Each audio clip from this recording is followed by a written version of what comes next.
भविष्य हे आजची संगती ठरवणार आहे. म्हणजे भविष्य संगतीवर अवलंबून आहे. भविष्य पाहायला जायची कुठं गरज, कुठं जायची गरज.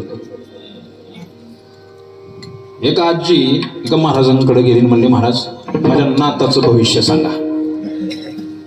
आणि भविष्य सांगण्याकरता जर तुम्हाला जन्मपत्रिका लागत असेल तर मी आणून देते.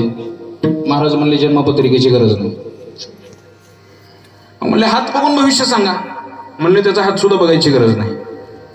बरं ठीक आहे म्हणले, मग त्याचा चेहरा बघून भविष्य सांगा. महाराज म्हणले मी त्याचं तोंड सुद्धा बघणार नाही.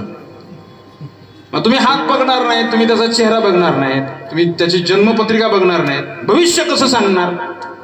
महाराज म्हणले आजी फक्त मला एवढंच सांगा, तो संगतीत कुणाच्या आहे,